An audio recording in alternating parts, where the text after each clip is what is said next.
pengajaran ringkas yang anda boleh ambil iktibar dari kisah penyimpan emas ini. Ada seorang penyimpan emas yang bermula menabung dengan 1 gram pada tahun 2017. Waktu itu, harga 1 gram hanyalah RM185. Beliau menyesal tak bermula awal pada ketika itu kerana harga emas pada tahun 2010 hanyalah RM130. Hari ini, harga 1 gram adalah RM470. Jika beliau konsisten menabung 1 dinar setiap bulan, simpanan emasnya hari ini sebanyak 408 gram yang bernilai sekitar RM191,000. Malangnya, penyimpan emas ini hanya ada 1 gram sepanjang 8 tahun lepas. Beliau tidak bertambah kaya, sebaliknya, beliau rugi kerana beliau sudah mula awal berbanding orang lain.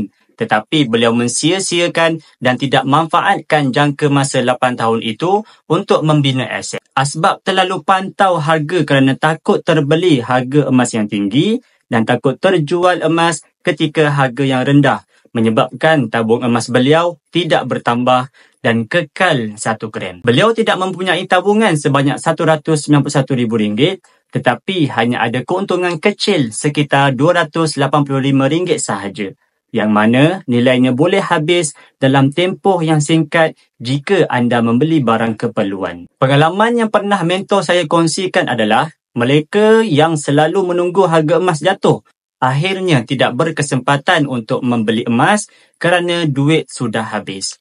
Kesannya, emas tak dapat, duit pun habis. Jadi tuan-puan, tak perlu tunggu harga emas kerana harga emas tidak menunggu kita dan lebih baik kita menyesal beli daripada menyesal tak beli emas. Pengajaran yang boleh kita dapat daripada kisah ini adalah kita boleh mula menabung emas seawal yang boleh. Dan setelah kita bermula, sila konsisten untuk menabung emas tanpa tengok harga. Bagi tuan-puan yang nak mulakan simpanan emas, boleh tengok pin video tutorial untuk daftar akaun emas. Saya bantu sebaiknya.